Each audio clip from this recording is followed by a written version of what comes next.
The Haunter of the Dark by H.P. Lovecraft.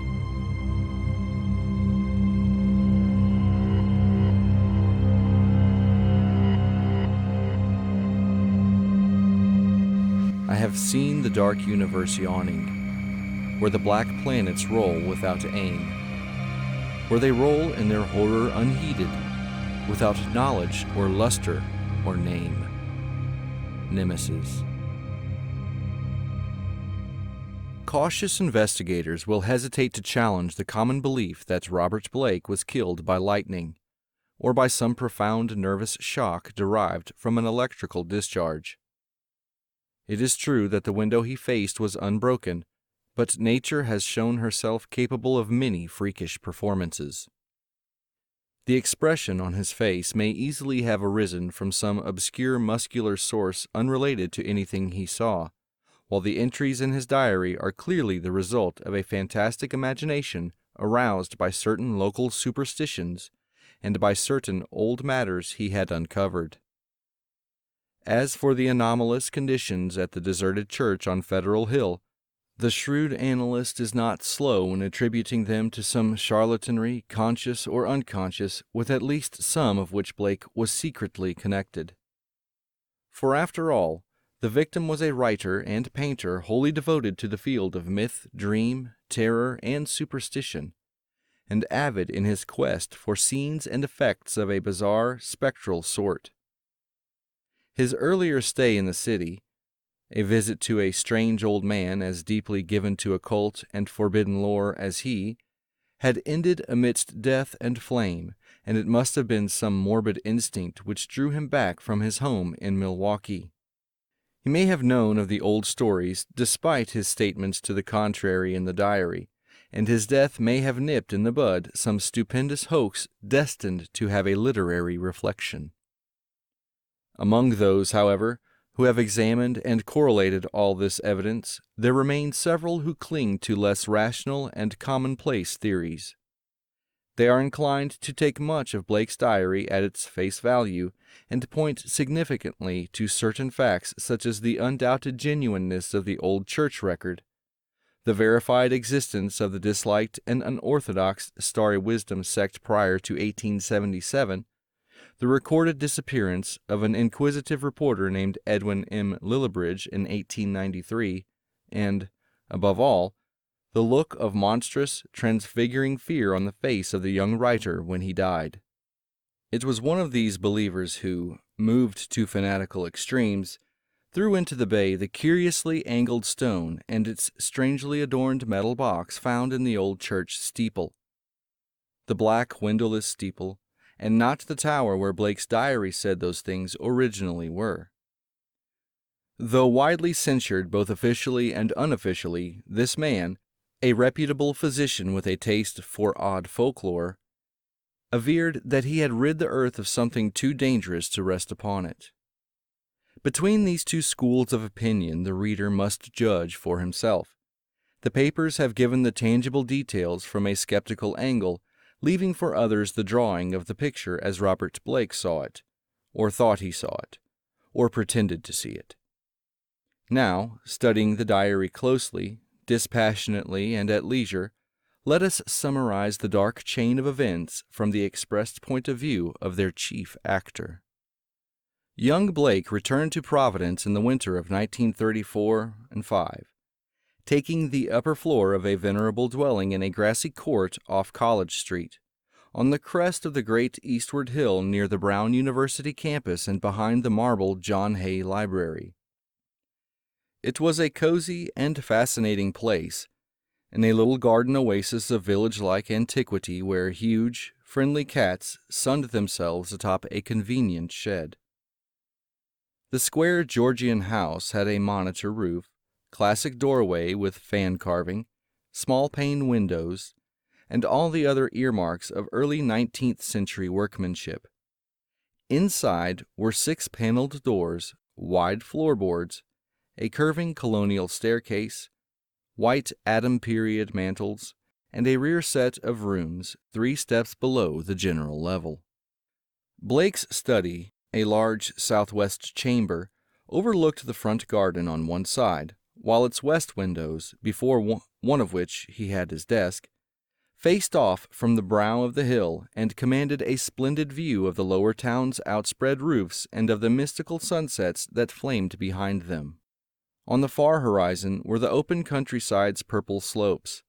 Against these, some 2 miles away, rose the spectral hump of Federal Hill, bristling with huddled roofs and steeples whose remote outlines wavered mysteriously, taking fantastic forms as the smoke of the city swirled up and enmeshed them.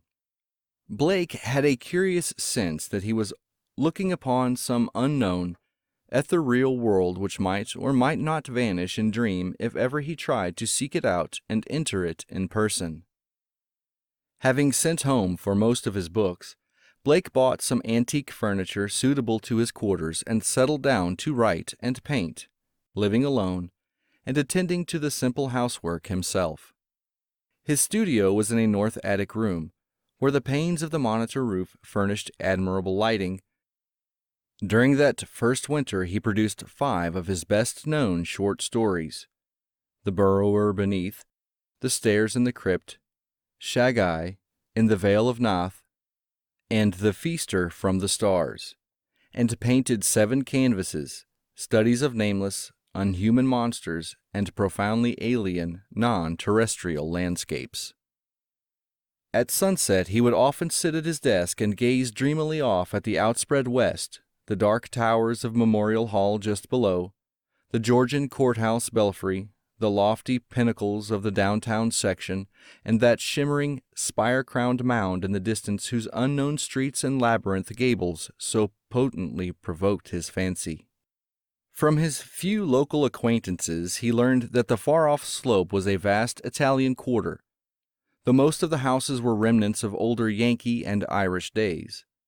Now and then he would train his field glasses on that spectral, unreachable world beyond the curling smoke, picking out individual roofs and chimneys and steeples, and speculating upon the bizarre and curious mysteries they might house. Even with optical aid, Federal Hill seemed somehow alien, half fabulous and linked to the unreal, intangible marvels of Blake's own tales and pictures. The feeling would persist long after the hill had faded into the violet, lamp-starred twilight, and the courthouse floodlights and the red Industrial Trust beacon had blazed up to make the night grotesque. Of all the distant objects on Federal Hill, a certain huge, dark church most fascinated Blake. It stood out with especial distinctness at certain hours of the day, and at sunset the great tower and tapering steeple loomed blackly against the flaming sky. It seemed to rest on especially high ground, for the grimy facade and the obliquely seen north side with sloping roof and the tops of great pointed windows rose boldly above the tangle of surrounding ridgepoles and chimney-pots. Peculiarly grim and austere, it appeared to be built of stone, stained and weathered with the smoke and storms of a century and more. The style, so far as the glass could show, was that earliest experimental form of Gothic revival which preceded the stately Upjohn period and held over some of the outlines and proportions of the Georgian age. Perhaps it was reared around 1810 or 1815. As months passed, Blake watched the far-off, forbidding structure with an oddly mounting interest. Since the vast windows were never lighted, he knew that it must be vacant. The longer he watched, the more his imagination worked, till at length he began to fancy curious things. He believed that a vague, singular aura of desolation hovered over the place, so that even the pigeons and swallows shunned its smoky eaves. Around other towers and belfries his glass would reveal great flocks of birds, but here they never rested. At least that is what he thought and set down in his diary. He pointed the place out to several friends, but none of them had even been on Federal Hill or possessed the faintest notion of what the church was or had been. In the spring, a deep restlessness gripped Blake. He had begun his long-planned novel, based on a supposed survival of the witch cult in Maine, but was strangely unable to make progress with it. More and more he would sit at his westward window and gaze at the distant hill and the black, frowning steeple shunned by the birds. When the delicate leaves came out on the garden boughs, the world was filled with a new beauty, but Blake's restlessness was merely increased. It was then that he first thought of crossing the city and climbing bodily up that fabulous slope into the smoke-wreathed world of dream. Late in April, just before the aeon-shadowed Walpurgis time, Blake made his first trip into the unknown. Plodding through the endless downtown streets and the bleak, decayed squares beyond, he came finally upon the ascending avenue of century-worn steps, sagging Doric porches, and blear-paned cupolas, which he felt must lead up to the long-known, unreachable world beyond the mists. There were dingy blue and white street signs which meant nothing to him, and presently he noted the strange, dark faces of the drifting crowds, and the foreign signs over curious shops in brown, decade-weathered buildings. Nowhere could he find any of the objects he had seen from afar, so that once more he half fancied that the federal hill of that distant view was a dream world never to be trod by living human feet. Now and then a battered church facade or crumbling spire came in sight, but never the blackened pile that he sought. When he asked a shopkeeper about a great stone church, the man smiled and shook his head, though he spoke English freely. As Blake climbed higher, the region seemed stranger and stranger, with bewildering mazes of brooding brown alleys leading eternally off to the south. He crossed 2 or 3 broad avenues, and once thought he glimpsed a familiar tower. Again he asked a merchant about the massive church of stone, and this time he could have sworn that the plea of ignorance was feigned.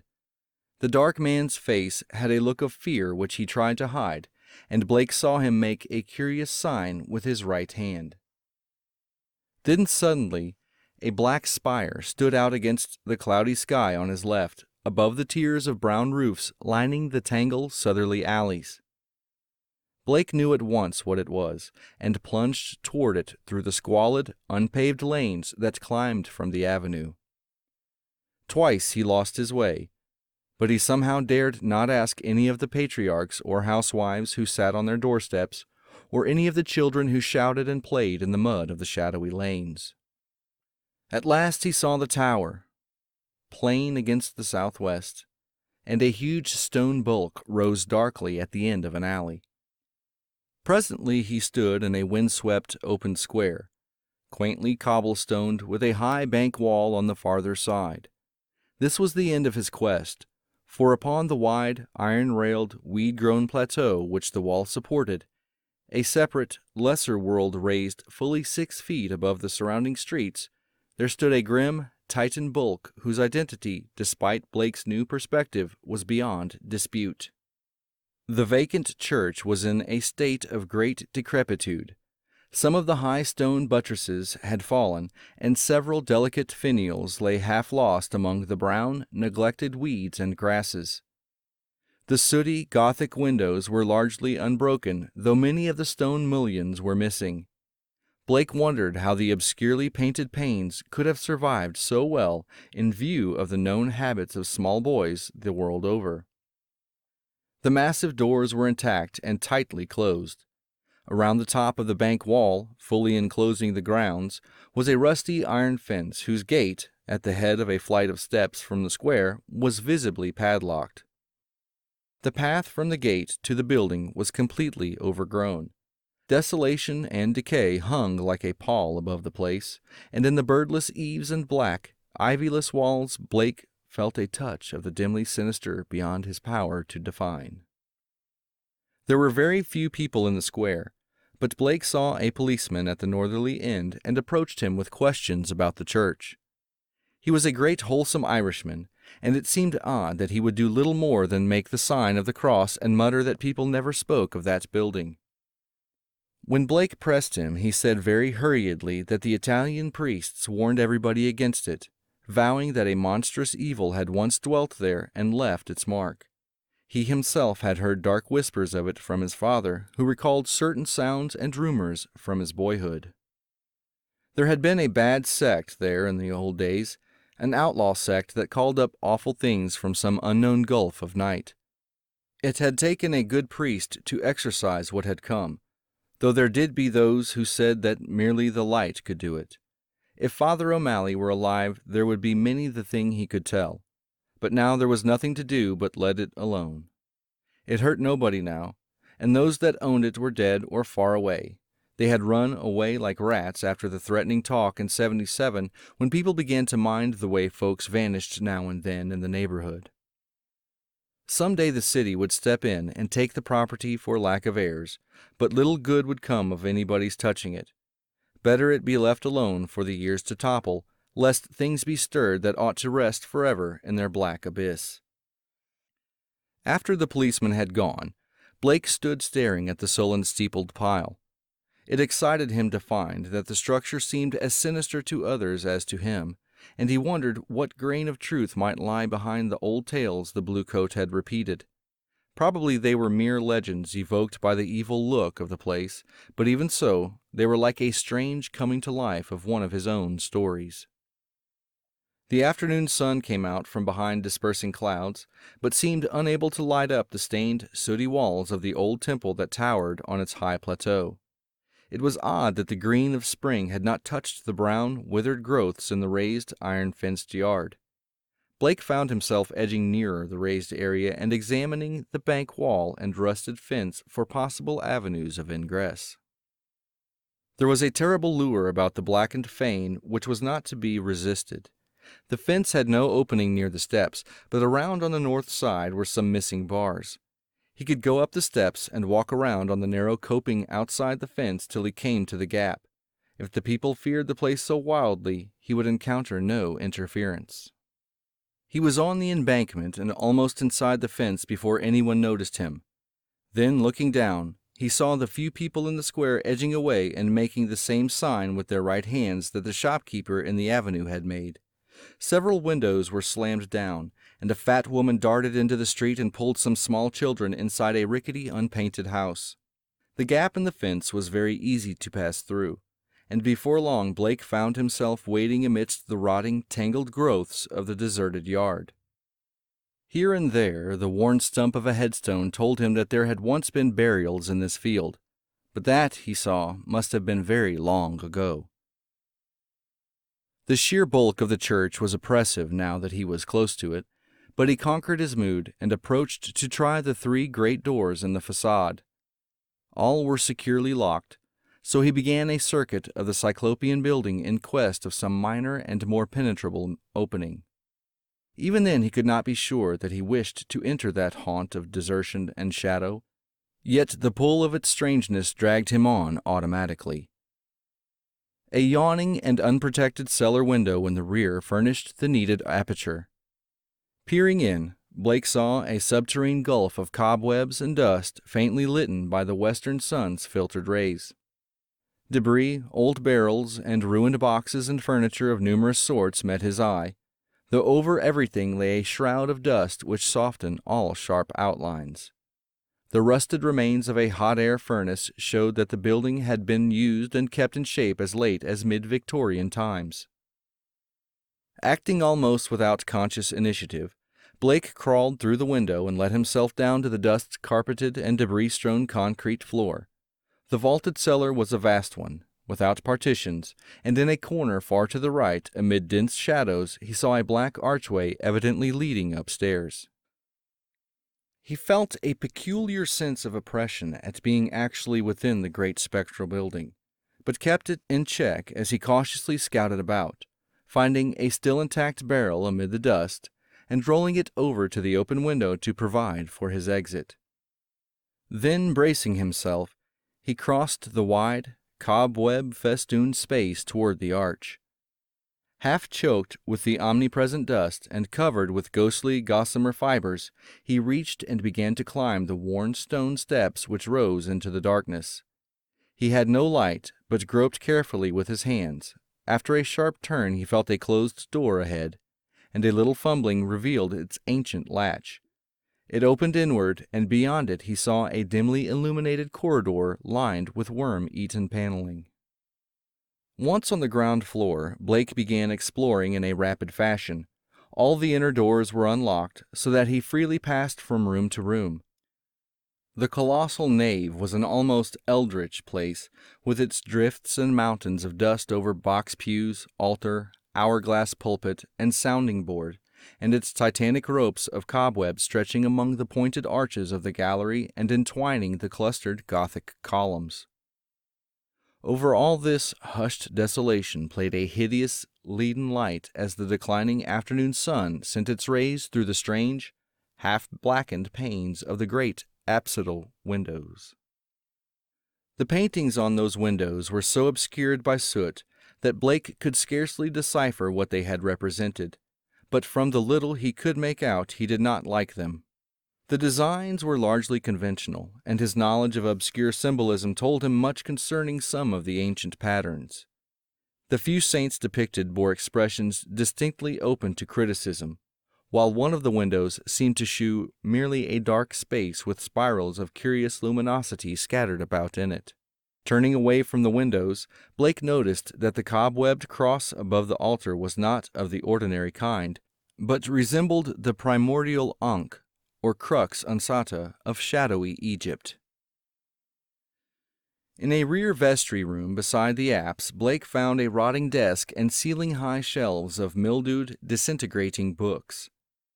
Here, for the first time, he received a positive shock of objective horror, for the titles of those books told him much.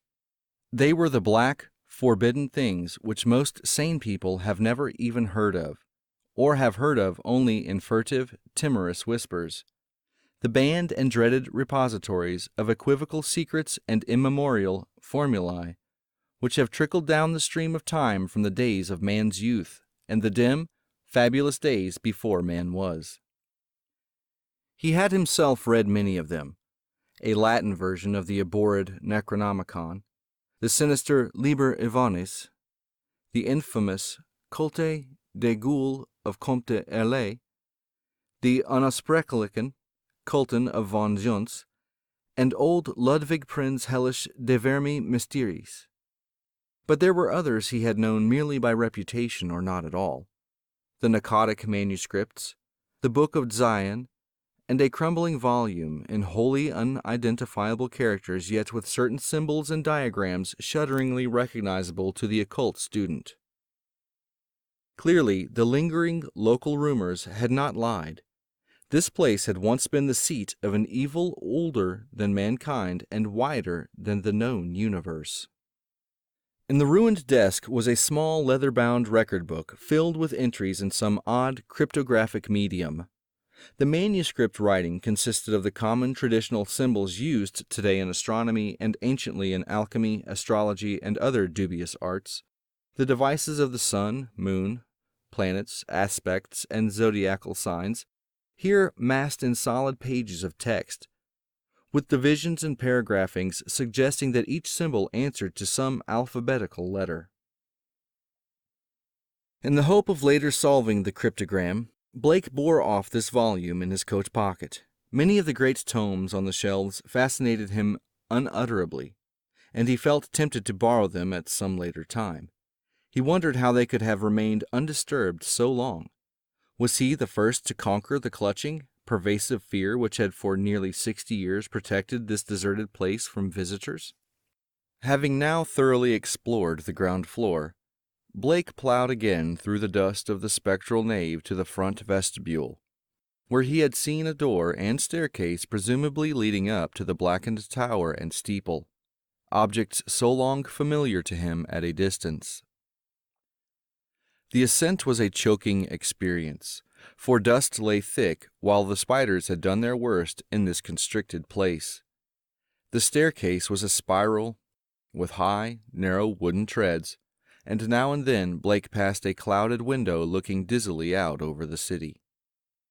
Though he had seen no ropes below, he expected to find a bell or peal of bells in the tower whose narrow, louver-boarded lancet windows his field glass had studied so often. Here he was doomed to disappointment. For when he attained the top of the stairs, he found the tower chamber vacant of chimes and clearly devoted to vastly different purposes. The room, about 15 feet square, was faintly lighted by 4 lancet windows, one on each side, which were glazed within their screening of decayed louver boards. These had been further fitted with tight, opaque screens, but the latter were now largely rotted away. In the center of the dust-laden floor rose a curiously angled stone pillar some 4 feet in height and 2 in average diameter, covered on each side with bizarre, crudely incised, and wholly unrecognizable hieroglyphs.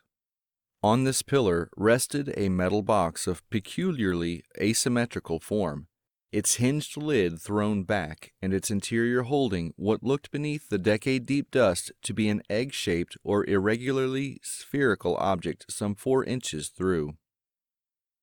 Around the pillar, in a rough circle, were 7 high-backed Gothic chairs still largely intact, while behind them, ranging along the dark paneled walls, were 7 colossal images of crumbling, black-painted plaster, resembling more than anything else the cryptic carven megaliths of mysterious Easter Island.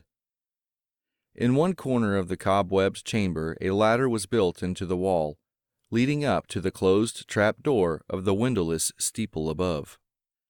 As Blake grew accustomed to the feeble light, he noticed odd bas-reliefs on the strange open box of yellowish metal. Approaching, he tried to clear the dust away with his hands and handkerchief, and saw that the figurines were of a monstrous and utterly alien kind, depicting entities which, though seemingly alive, resembled no known life form ever evolved on this planet. The 4-inch seeming sphere turned out to be a nearly black, red striated polyhedron with many irregular flat surfaces, either a very remarkable crystal of some sort, or an artificial object of carved and highly polished mineral matter. It did not touch the bottom of the box, but was held suspended by means of a metal band around its center, and 7 queerly designed supports extending horizontally to angles of the box's inner wall near the top. This stone, once exposed, exerted upon Blake an almost alarming fascination. He could scarcely tear his eyes from it, and as he looked at its glistening surfaces he almost fancied it was transparent, with half-formed worlds of wonder within. Into his mind floated pictures of alien orbs with great stone towers, and other orbs with Titan mountains and no mark of life, and still remoter spaces where only a stirring and vague blacknesses told of the presence of consciousness and will. When he did look away, it was to notice a somewhat singular mound of dust in the far corner near the ladder to the steeple. Just why it took his attention he could not tell, but something in its contours carried a message to his unconscious mind. Plowing toward it and brushing aside the hanging cobwebs as he went, he began to discern something grim about it. Hand and handkerchief soon revealed the truth, and Blake gasped with baffling mixture of emotions. It was a human skeleton, and it must have been there for a very long time. The clothing was in shreds, but some buttons and fragments of cloth bespoke a man's gray suit. There were other bits of evidence: shoes, metal clasps, huge buttons for round cuffs, a stick pin of bygone pattern, a reporter's badge with the name of the old Providence Telegram, and a crumbling leather pocketbook. Blake examined the latter with care, finding within it several bills of antiquated issue, a celluloid advertising calendar for 1893, some cards with the name Edwin M. Lillibridge, and a paper covered with penciled memoranda. This paper held much of a puzzling nature, and Blake read it carefully at the dim westward window. Its disjointed text included such phrases as the following: Professor Enoch Bowen, home from Egypt, May 1844. Buys old Free Will Church in July. His archaeological work and studies in occult well known. Dr. Drown of Fourth Baptist warns against starry wisdom in sermon, December 29, 1844. Congregation 97 by end of 45. 1846. 3 disappearances, First mention of shining trapezohedron. 7 disappearances, 1848. Stories of blood sacrifice begin. Investigation, 1853, comes to nothing. Stories of sounds. Father O'Malley tells of devil worship with box found in great Egyptian ruins. Says they call up something that can't exist in light, flees a little light and banished by strong light. Then has to be summoned again. Probably got this from deathbed confession of Francis X. Feeney, who had joined Starry Wisdom in 49. These people say the shining trapezohedron shews them heaven and other worlds, and that the haunter of the dark tells them secrets in some way. Story of Orrin B. Eddy, 1857. They call it up by gazing at the crystal and have a secret language of their own. 200 or more in congregation, 1863, exclusive of men at front. Irish boys mob church in 1869 after Patrick Regan's disappearance. Veiled article in J, March 14, 72, but people don't talk about it. 6 disappearances, 1876. Secret committee calls on Mayor Doyle. Action promised February 1877. Church closes in April. Gang, Federal Hillboys threaten doctor and vestryman in May. 181 persons leave city before end of 77. Mention no names. Ghost stories begin around 1880. Try to ascertain truth of report that no human being has entered church since 1877. Ask Lanigan for photograph of place taken 1851. Restoring the paper to the pocketbook and placing the latter in his coat, Blake turned to look down at the skeleton in the dust. The implications of the notes were clear, and there could be no doubt but that this man had come to the deserted edifice 42 years before in quest of a newspaper sensation which no one else had been bold enough to attempt. Perhaps no one else had known of his plan. Who could tell? But he had never returned to his paper. Had some bravely suppressed fear risen to overcome him and bring on sudden heart failure? Blake stooped over the gleaming bones and noted their peculiar state. Some of them were badly scattered, and a few seemed oddly dissolved at the ends. Others were strangely yellowed, with vague suggestions of charring. This charring extended to some of the fragments of clothing. The skull was in a very peculiar state, stained yellow, and with a charred aperture in the top as if some powerful acid had eaten through the solid bone. What had happened to the skeleton during its 4 decades of silent entombment here Blake could not imagine. Before he realized it, he was looking at the stone again, and letting its curious influence call up a nebulous pageantry in his mind. He saw processions of robed, hooded figures whose outlines were not human, and looked on endless leagues of desert lined with carved, sky-reaching monoliths. He saw towers and walls in nighted depths under the sea, and vortices of space where wisps of black mist floated before thin shimmerings of cold purple haze.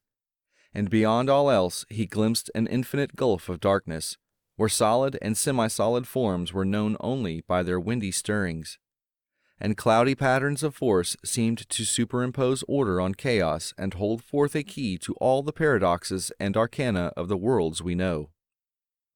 Then all at once the spell was broken by an access of gnawing, indeterminate panic fear.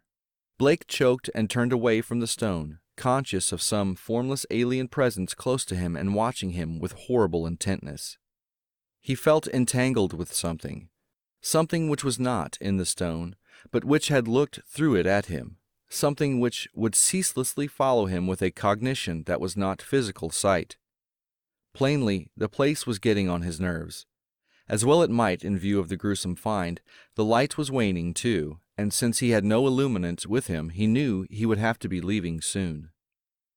It was then, in the gathering twilight, that he thought he saw a faint trace of luminosity in the crazily angled stone.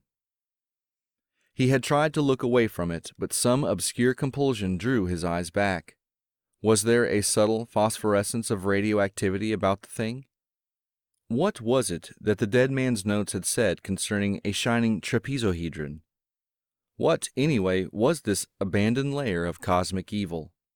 What had been done here, and what might still be lurking in the bird-shunned shadows? It seemed now as if an elusive touch of foetor had arisen somewhere close by. Though its source was not apparent, Blake seized the cover of the long open box and snapped it down. It moved easily on its alien hinges and closed completely over the unmistakably glowing stone. At the sharp click of that closing, a soft stirring sound seemed to come from the steeple's eternal blackness overhead, beyond the trapdoor. Rats, without question, the only living things to reveal their presence in this accursed pile since he had entered it.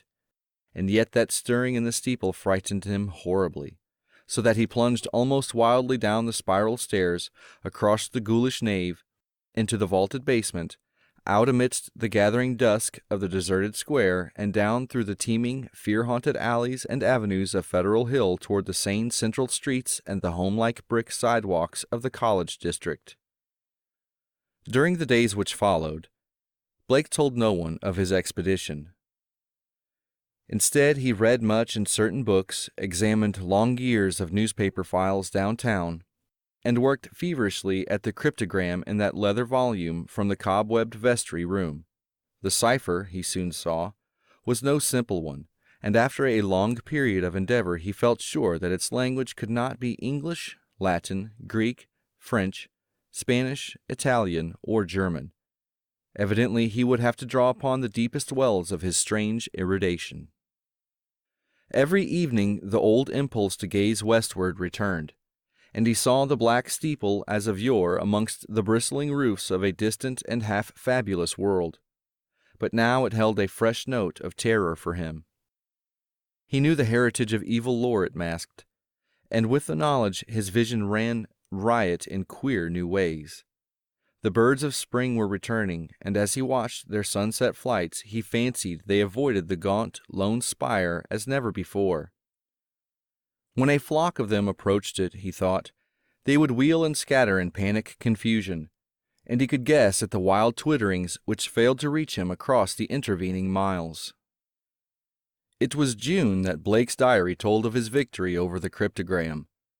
The text was, he found, in the dark Aklo language used by certain cults of evil antiquity and known to him in a halting way through previous researches. The diary is strangely reticent about what Blake deciphered, but he was patently awed and disconcerted by his results. There are references to a haunter of the dark, awaked by gazing into the shining trapezohedron, and insane conjectures about the black gulfs of chaos from which it was called. The being is spoken of as holding all knowledge and demanding monstrous sacrifices. Some of Blake's entries shew fear lest the thing, which he seemed to regard as summoned, stalk abroad, though he adds that the streetlights form a bulwark which cannot be crossed. Of the shining trapezohedron he speaks often, calling it a window on all time and space, and tracing its history from the days it was fashioned on dark Yuggoth, before ever the old ones brought it to earth. It was treasured and placed in its curious box by the crinoid things of Antarctica, salvaged from their ruins by the serpentmen of Volusia, and peered at eons later in Lemuria by the first human beings. It crossed strange lands and stranger seas, and sank with Atlantis before a Minoan fisher meshed it in his net and sold it to swarthy merchants from nighted Kem. The pharaoh, Nephron-Ka, built around it a temple with a windowless crypt, and did that which caused his name to be stricken from all monuments and records. Then it slept in the ruins of that evil fane, which the priests and the new pharaoh destroyed, till the delvers' spade once more brought it forth to curse mankind. Early in July, the newspapers oddly supplement Blake's entries, though in so brief and casual a way that only the diary has called general attention to their contribution. It appears that a new fear had been growing on Federal Hill since a stranger had entered the dreaded church. The Italians whispered of unaccustomed stirrings and bumpings and scrapings in the dark windowless steeple, and called on their priests to banish an entity which haunted their dreams. Something, they said, was constantly watching at a door to see if it were dark enough to venture forth. Press items mentioned the long-standing local superstitions, but failed to shed much light on the earlier background of the horror. It was obvious that the young reporters of today are no antiquarians. In writing of these things in his diary, Blake expresses a curious kind of remorse and talks of the duty of burying the shining trapezohedron and of banishing what he had evoked by letting daylight into the hideous jutting spire. At the same time, however, he displays the dangerous extent of his fascination and admits a morbid longing, pervading even his dreams, to visit the accursed tower and gaze again into the cosmic secrets of the glowing stone. Then something in the journal on the morning of July 17th threw the diarist into a veritable fever of horror. It was only a variant of the other half-humorous items about the Federal Hill restlessness, but to Blake it was somehow very terrible indeed. In the night, a thunderstorm had put the city's lighting system out of commission for a full hour, and in that black interval the Italians had nearly gone mad with fright. Those living near the dreaded church had sworn that the thing in the steeple had taken advantage of the street lamp's absence and gone down into the body of the church, flopping and bumping around in a vicious, altogether dreadful way. Toward the last it had bumped up to the tower, where there were sounds of the shattering of glass. It could go wherever the darkness reached, but light would always send it fleeing. When the current blazed on again, there had been a shocking commotion in the tower, for even the feeble light trickling through the grime-blackened, louver-boarded windows was too much for the thing. It had bumped and slithered up into its tenebrous steeple just in time, for a long dose of light would have sent it back into the abyss whence the crazy stranger had called it. During the dark hour, praying crowds had clustered round the church in the rain with lighted candles and lamps somehow shielded with folded paper and umbrellas. A guard of light to save the city from the nightmare that stalks in darkness. Once those nearest the church declared, the outer door had rattled hideously.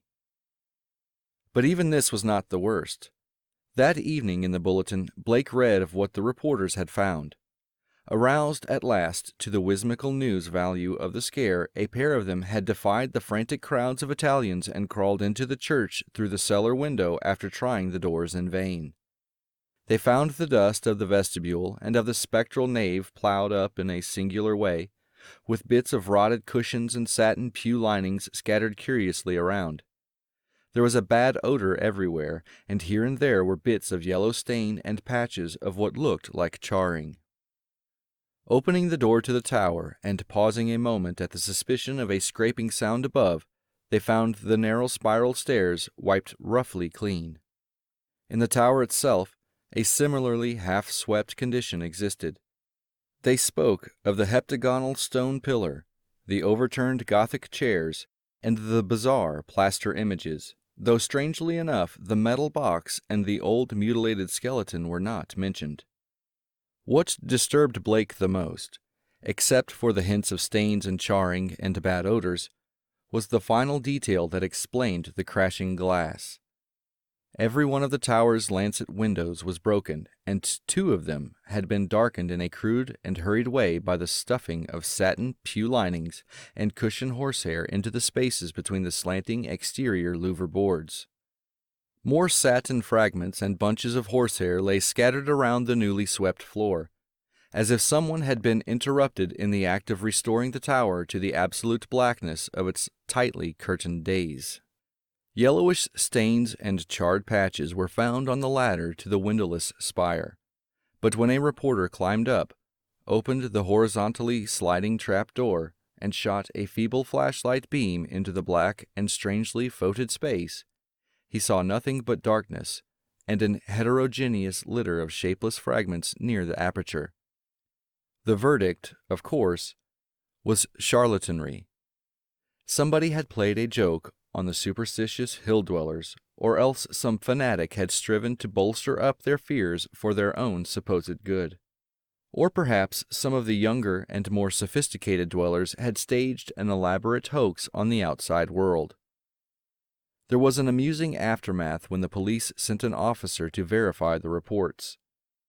3 men in succession found ways of evading the assignment, and the 4th went very reluctantly and returned very soon without adding to the account given by the reporters. From this point onward, Blake's diary shows a mounting tide of insidious horror and nervous apprehension. He upbraids himself for not doing something, and speculates wildly on the consequences of another electrical breakdown. It has been verified that on 3 occasions during thunderstorms, he telephoned the electric light company in a frantic vein and asked that desperate precautions against a lapse of power be taken. Now and then, his entries show concern over the failure of the reporters to find the metal box and stone, and the strangely marred old skeleton when they explored the shadowy tower room. He assumed that these things had been removed, whither, and by whom or what, he could only guess. But his worst fears concerned himself, and the kind of unholy rapport he felt to exist between his mind and that lurking horror in the distant steeple, that monstrous thing of night which his rashness had called out of the ultimate black spaces. He seemed to feel a constant tugging at his will, and callers of that period remember how he would sit abstractly at his desk and stare out of the west window at that far-off, spire-bristling mound beyond the swirling smoke of the city. His entries dwell monotonously on certain terrible dreams, and of a strengthening of the unholy rapport in his sleep. There is mention of a night when he awaked to find himself fully dressed, outdoors, and headed automatically down College Hill toward the west. Again and again he dwells on the fact that the thing in the steeple knows where to find him. The week following July 30th is recalled as the time of Blake's partial breakdown.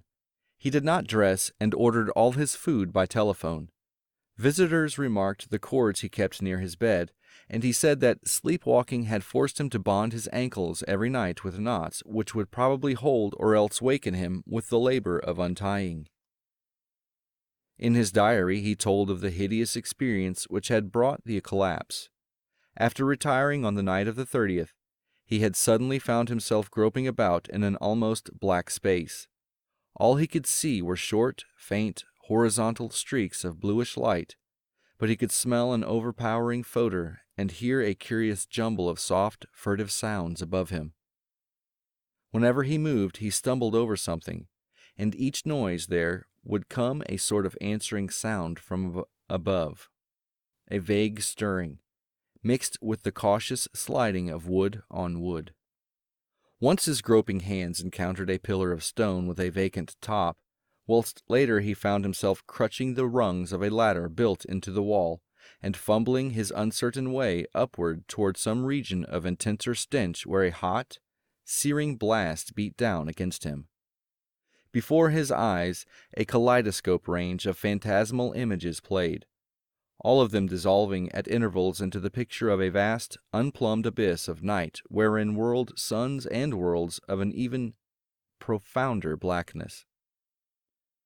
He thought of the ancient legends of ultimate chaos, at whose center sprawls the blind idiot god Azathoth, lord of all things, encircled by his flopping horde of mindless and amorphous dancers, and lulled by the thin monotonous piping of a demonic flute held in nameless paws. Then a sharp report from the outer world broke through his stupor and roused him to the unutterable horror of his position. What it was he never knew. Perhaps it was some belated peal from the fireworks heard all summer on Federal Hill as the dwellers hail their various patron saints or the saints of their native villages in Italy. In any event, he shrieked aloud, dropped frantically from the ladder, and stumbled blindly across the obstructed floor of the almost lightless chamber that encompassed him. He knew instantly where he was, and plunged recklessly down the narrow spiral staircase, tripping and bruising himself at every turn. There was a nightmare flight through a vast cobwebbed nave whose ghostly arches reached up to realms of leering shadow, a sightless scramble through a littered basement, a climb to regions of air and streetlights outside, and a mad racing down a spectral hill of gibbering gables across a grim, silent city of tall black towers, and up the steep eastward precipice to his own ancient door. On regaining consciousness in the morning, he found himself lying on his study floor fully dressed. Dirt and cobwebs covered him, and every inch of his body seemed sore and bruised. When he faced the mirror, he saw that his hair was badly scorched, while a trace of strange, evil odor seemed to cling to his outer clothing. It was then that his nerves broke down. Thereafter, lounging exhaustedly about in a dressing gown, he did little but stare from his west window, shiver at the threat of thunder, and make wild entries in his diary. The great storm broke just before midnight on August 8th. Lightning struck repeatedly in all parts of the city, and 2 remarkable fireballs were reported. The rain was torrential, while a constant fusillade of thunder brought sleeplessness to thousands. Blake was utterly frantic in his fear for the lighting system and tried to telephone the company around 1 a.m., though by that time service had been temporarily cut off in the interest of safety. He recorded everything in his diary, the large, nervous, and often undecipherable hieroglyphs telling their own story of growing frenzy and despair, and of entries scrawled blindly in the dark. He had to keep the house dark in order to see out the window, and it appears that most of his time was spent at his desk, peering anxiously through the rain across the glistening miles of downtown roofs at the constellation of distant lights marking Federal Hill. Now and then he would fumblingly make an entry in his diary, so that detached phrases such as "the lights must not go," "it knows where I am," "I must destroy it," and "it's calling to me, but perhaps it means no injury this time," are found scattered down 2 of the pages. Then the lights went out all over the city. It happened at 2:12 a.m., according to Powerhouse records, but Blake's diary gives no indication of the time. The entry is merely "lights out, God help me." On Federal Hill there were watchers as anxious as he, and rain-soaked knots of men paraded the square and alleys around the evil church with umbrella-shaded candles, electric flashlights, oil lanterns, crucifixes, and obscure charms of the many sorts common to southern Italy. They blessed each flash of lightning, and made cryptic signs of fear with their right hands when a turn in the storm caused the flashes to lessen and finally to cease altogether. A rising wind blew out most of the candles, so that the scene grew threateningly dark. Someone roused Father Merluzzo of Spirito Santo Church, and he hastened to the dismal square to pronounce whatever helpful syllables he could. Of the restless and curious sounds in the blackened tower, there could be no doubt whatever. For what happened at 2:35 we have the testimony of the priest, a young, intelligent, and well-educated person, of Patrolman William J. Monahan of the Central Station, an officer of the highest reliability who had paused at that part of his beat to inspect the crowd, and of most of the 78 men who had gathered around the church's high bank wall, especially those in the square where the eastward facade was visible. Of course, there was nothing which can be proved as being outside the order of nature. The possible causes of such an event are many. No one can speak with certainty of the obscure chemical processes arising in a vast, ancient, ill-aired, and long-deserted building of heterogeneous contents. Mephitic vapors, spontaneous combustion, pressure of gases born of long decay, any one of numberless phenomena might be responsible. And then, of course, the factor of conscious charlatanry can by no means be excluded. The thing was really quite simple in itself, and covered less than 3 minutes of actual time. Father Merluzzo, always a precise man, looked at his watch repeatedly. It started with a definite swelling of the dull fumbling sounds inside the black tower. There had for some time been a vague exhalation of strange, evil odors from the church, and this had now become emphatic and offensive. Then at last there was a sound of splintering wood, and a large, heavy object crashed down in the yard beneath the frowning easterly facade. The tower was invisible now that the candles would not burn, but as the object neared the ground, The people knew that it was the smoke-grimed louver boarding of that tower's east window. Immediately afterward, an utterly unbearable foetor welled forth from the unseen heights, choking and sickening the trembling watchers, and almost prostrating those in the square.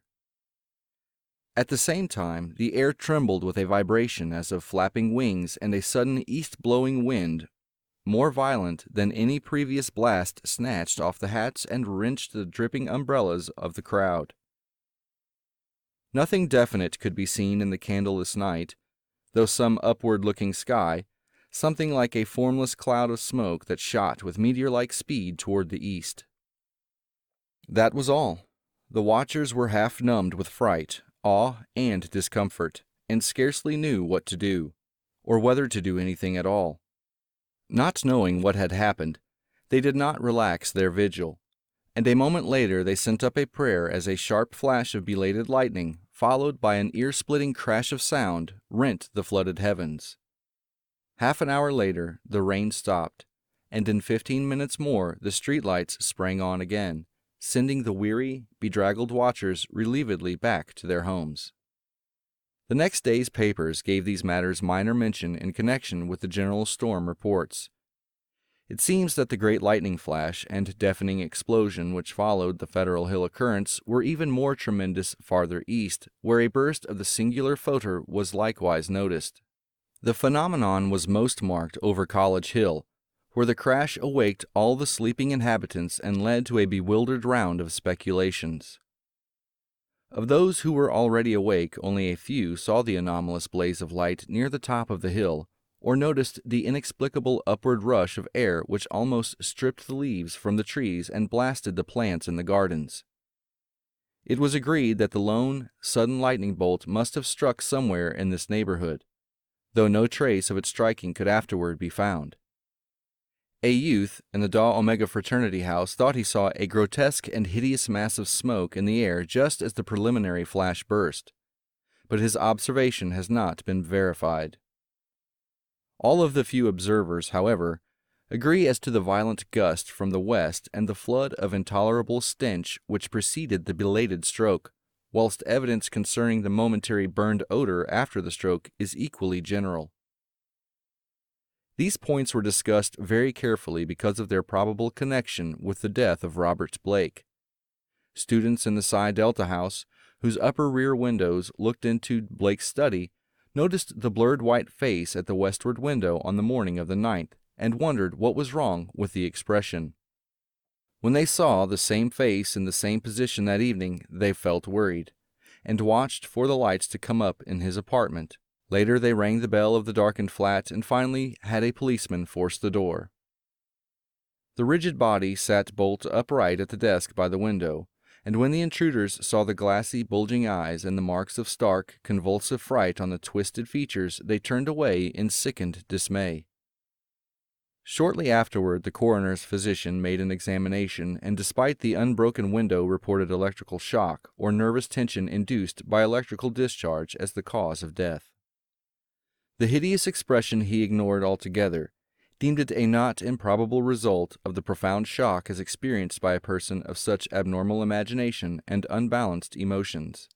He deduced these latter qualities from the books, paintings, and manuscripts found in the apartment, and from the blindly scrawled entries in the diary on the desk. Blake had prolonged his frenzied jottings to the last, and the broken pointed pencil was found clutched in his spasmodically contracted right hand. The entries after the failure of the lights were highly disjointed, and legible only in part. From them certain investigators have drawn conclusions differing greatly from the materialistic official verdict, but such speculations have little chance for belief among the conservative. The case of these imaginative theorists has not been helped by the action of superstitious Dr. Dexter, who threw the curious box and angled stone, an object certainly self-luminous as seen in the black windowless steeple where it was found, into the deepest channel of Narragansett Bay. Excessive imagination and neurotic unbalance on Blake's part, aggravated by knowledge of the evil bygone cult whose startling traces he had uncovered, formed the dominant interpretation given those final frenzied jottings. These are the entries. or all that could be made of them. Lights still out. Must be 5 minutes now. Everything depends on lightning. Yadith grant it will keep up. Some influence seems beating through it.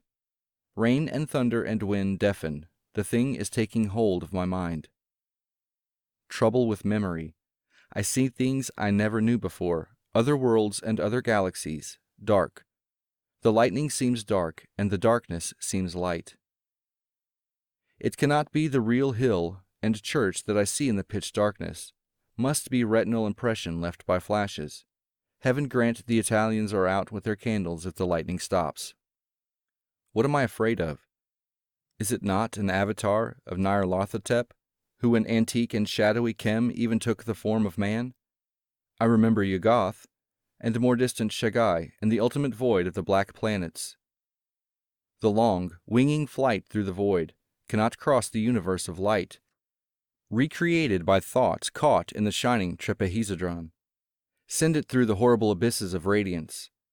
My name is Blake, Robert Harrison Blake of 620 East Knapp Street, Milwaukee, Wisconsin. I am on this planet. Azatoth, have mercy. The lightning no longer flashes. Horrible. I can see everything with a monstrous sense that is not sight. Light is dark and dark is light. Those people on the hill, guard, candles and charms, they're priests. Sense of distance gone. Far is near and near is far. No light, no glass. See that steeple, that tower, window. Can hear. Roderick Usher. Am mad or going mad. The thing is stirring and fumbling in the tower. I am it and it is I. I want to get out. Must get out and unify the forces. It knows where I am. I am Robert Blake, but I see the tower in the dark. There is a monstrous odor. Senses transfigured. Boarding at that tower window, cracking and giving way. La, Nga, eesh. I see it. Coming here. Hell wind, Titan blur, black wings. Yog Sothoth, save me. The three-lobed burning eye.